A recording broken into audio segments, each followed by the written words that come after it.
ওগো, বসে বসে তোমাকে আর বৃষ্টি দেখতে হবে না। এই নাও ভাত আর ডাল। এবার জলদি করে খেয়ে আমায় উদ্ধার করো তো। এমন করে বলো না গিন্নি।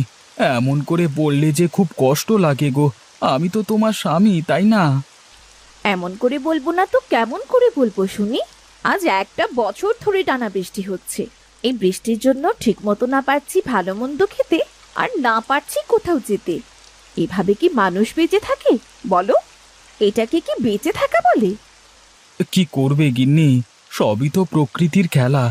আজ এই একটা বছর ধরে বৃষ্টি নেমেই চলেছে, তা যে থামবার কোনো নামগন্ধ নেই। এদিকে এক একটা বছর বৃষ্টিতে যে চারিদিকে একবারে পানি জমে গেছে, এটা কি আর আমাদের হাতে আছে? সবই তো বিধাতার উপর। সব বিধাতার ওপর ছেড়ে দিলে আমাদের পেট চলবে কি করে শুনি? বিধাতার কাজ বিধাতা করবে, আর আমাদের কাজ আমাদেরকেই তো করতে হবে। তুমি জলদি করে ভালো একটা কাজ খুঁজে বের করো, নয়তো এসব ডাল ভাত আমি আর খেতে পারবো না। এসব খাওয়ার চেয়ে বরং তুমি আমাকে বাপের বাড়িতে রেখে এসো। আরে কিসের মধ্যে কিসের কথা বলছো গিন্নি? তুমি আবার বাপের বাড়ি কেন যাবে শুনি? আর এই বৃষ্টির সময় তো তুমি তোমার বাপের বাড়িতে কোনোভাবেই যেতে পারবে না। দেখি আর কয়েকটা বছর, এর ভেতরে যদি বৃষ্টি না থামে, তাহলে তোমাকে নিয়ে আমি অন্য একটা উপায় খুঁজে দেখব। এই কথা দিলাম তোমাকে। এই কথা তো আরো 1 বছর ধরে বলে আসছো, কই কখনো তো তোমাকে কিছু করতেই দেখলাম না। চপ তো সব। এখন জলদি করে খেয়ে বাজারে যাও দেখি। বাজার থেকে চাল আর ডাল নিয়ে এসো, নইলে কিন্তু ভাত আর ডালটাও পেটে পড়বে না, না খেয়ে মরতে হবে। আচ্ছা আচ্ছা, ঠিক আছে গো গিন্নি, ঠিক আছে। যাচ্ছি যাচ্ছি গিন্নি, যাচ্ছি। তার আগে দুটো তো খেয়ে নিই নাকি? আচ্ছা ঠিক আছে, তুমি তাহলে খাওয়া শুরু করো। আমি ততক্ষণে বাজারের ব্যাগটা নিয়ে আসছি।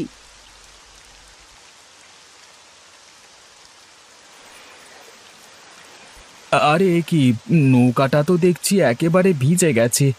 এই ভেজা নৌকা নিয়ে এখন আমি কিভাবে বাজারে যাব, সেটাই তো বুঝতে পারছি না। এই যে, এই নাও ছাতা আর বাজারের ব্যাগ। ছাতাটা মাথায় দিয়ে দিও, আর বাজারের ব্যাগটা নৌকায় রেখে দাও। এরপর নৌকা নিয়ে বাজারে যাও। এই না হলে আমার বউ, দেখো মাথায় কি বুদ্ধি! আমি বলতে না বলতেই দেখছি ছাতাটাও নিয়ে এসেছো।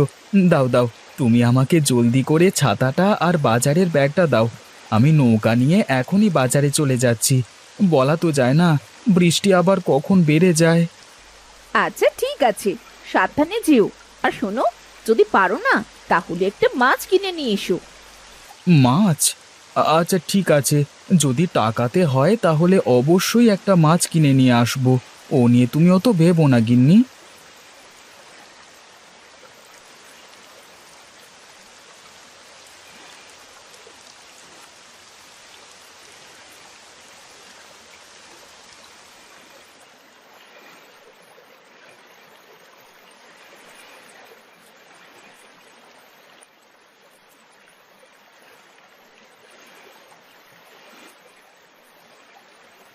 আরে ও গোপাল ভাই, দোকানে আছো দেখছি। তা আমার যে কিছু সদাইপাতি লাগবে, জলদি করে দিতে পারবে তো? ওদিকে আবার কখন বৃষ্টি নেমে যায় সে কথা তো আর বলা যায় না। তাই তো বৃষ্টির আগেই চাচ্ছি সদাইপাতি নিয়ে বাড়ি চলে যেতে। ওসব নিয়ে তুমি ভেবো না মনু ভাই, তোমার যা যা লাগবে শুধু আমাকে বলো। আমি জলদি করেই তোমার সব কিছু বাজারের ব্যাগে ঢুকিয়ে দিচ্ছি। তুমি আমাকে শুধু টাকা আর বাজারের ব্যাগটা দাও তো। শোনো গোপাল ভাই, আমার ওই ব্যাগে 5 কেজি চাল আর 2 কিলো ডাল জলদি করে ব্যাগে ভরে দাও, কেমন? গোপাল ভাই, আমার যে আবার অত সময় নেই বুঝলে, কখন বৃষ্টি নেমে যায় কে জানে। ঠিক আছে মনু ভাই, তুমি তো একবার বললে 2 কিলো ডাল আর 5 কিলো চাল এখনই ব্যাগে ভরে দিচ্ছি আমি। এই তো, এই তোমার 5 কেজি চাল আর এই 2 কিলো ডাল ভরা শেষ, কেমন? আর যে টাকা হয়েছে তাতে তুমি আর 10 টাকা ফেরত পাবে, বুঝলে? মাত্র 10 টাকা ফিরেছে? আচ্ছা ঠিক আছে গোপাল ভাই, তুমি আমাকে 10 টাকাটাই ফেরত দাও। এই তো, এই নাও তোমার 10 টাকা, আর এই হলো তোমার সদাই পাতির ব্যাগ।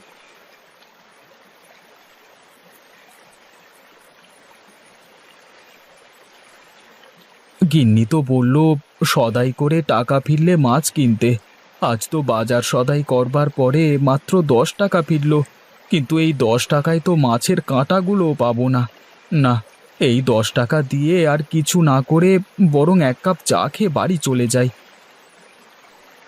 ওই তো পাশেই মতি ভাইয়ের একটা চায়ের দোকান দেখতে পাচ্ছি, যাই 1 কাপ চা খেয়ে আসি।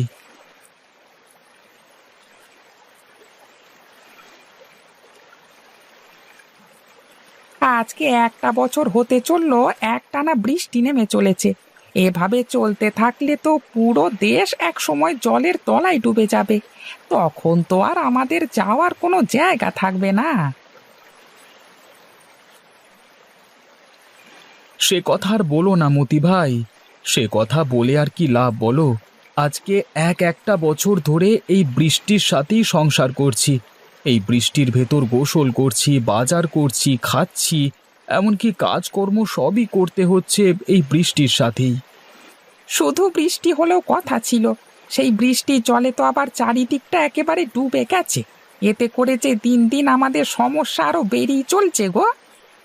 ও কথা আর বলো না দাদা, এই বৃষ্টি তো আমাদের জীবনটা একেবারে শেষ করে দিয়েছে। বৃষ্টির জলে গ্রামটা ডুবে যাওয়ার পাশাপাশি আমাদের নিজেদের জীবনটাও ডুবতে বসেছে। কি আর করবে দাদা, সবই তো বিধাতা লীলা খেলা, সে খেলা কি আর আমরা বুঝি? তুমি যাই বলো মনু ভাই, এভাবে কিন্তু আর চলা যায় না। আজ একটা বছর ধরে বৃষ্টির ভেতর দাঁড়িয়ে দাঁড়িয়ে চায়ের দোকানদারি করছি। এই জলের যত সাপ পোকামাকড় আছে সব এসে এই দোকানের ভেতরই জড়ো হয়। বাবারে বাবা, এগুলো সাফ করতে করতে যে আমার জীবনটাই একেবারে শেষ হয়ে গেছে গো। না না, এসব বলে তো আর কোনো লাভ নেই মতি দাদা, সবই তো একটা বছর ধরে চলছে। এখন এগুলোর সাথে সাথে ধীরে ধীরে মানিয়ে নেওয়া ছাড়া আমাদের আর কোনো উপায় নেই। সে তুমি ঠিক কথাই বলেছ। এই বৃষ্টির সাথে আমাদের সংসার চলছে 1 বছর ধরে, হয়তো ভবিষ্যতেও আরও চলবে। আরে এই তো বৃষ্টি চলে এসেছে। এই নাও দাদা, তোমার টাকাটা তুমি রাখো, আমি এবার যাই। বৃষ্টি আসবার আগেই বা আমাকে আবার চলে যেতে হবে।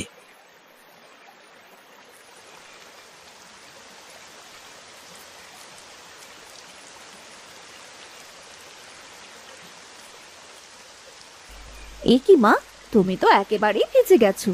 এই নাও, গামছা দিয়ে নিজের শরীরটা মুছে নাও। হ্যাঁ রে মা, দে। হাত পা একেবারে ভিজে গেছে। আমি ভেবেছিলাম জল বেশি হবে না, তাই হেঁটেই চলে এসেছি। কিন্তু মা, তুমি নৌকো দিয়ে না এসে বৃষ্টিতে ভিজে আসলে কেন? এইটুকু পথ, ও পথ তো তুমি নৌকো দিয়ে আসতে পারতে। আরে মা, আমি ভেবেছিলাম তোদের বাড়ির পথে বৃষ্টি জল কম, তাই তোর বাবাকে গঞ্জে পাঠিয়ে আমি পথেই নেমে পড়েছিলাম। ও বুঝেছি, এবার তুমি ঘরে চলো তো মা।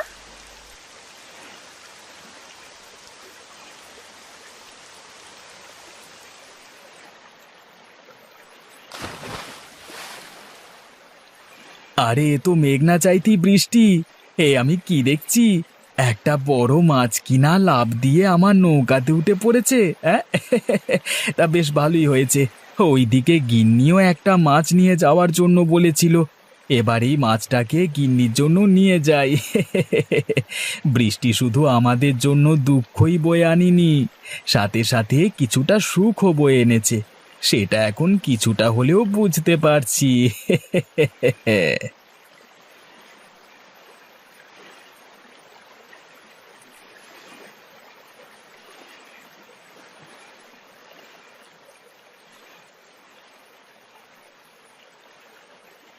গিন্নি, মা যে আজকে আসবে তুমি আমাকে বললে না, আমি তাহলে কিছু জিনিস বাকিতে হলেও বাজারটা করে আনতাম।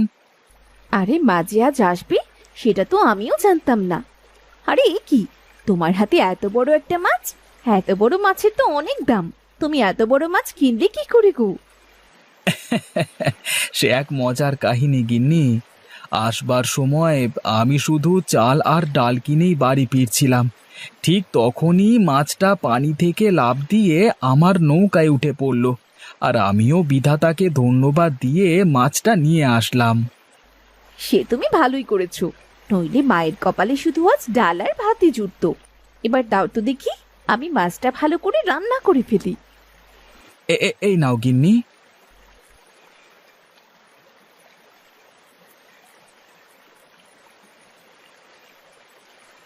এই বৃষ্টির ভেতরে মাছ দিয়ে ভাত খেতে খুবই ভালো লাগছে। কখনো ভাবিনি আজ তোদের বাড়িতে এসে হঠাৎ করে মাছ দিয়ে ভাত খাবো, তাও আবার এত বড় মাছ। সেটা তো কল্পনায়ও ছিল না। সেটা তো আমাদেরও কল্পনায় ছিল না মা, সবই বিধাতার ইচ্ছে বুঝলে, নইলে এই বৃষ্টির দিনে এরকম করে বাঁচা যায় নাকি।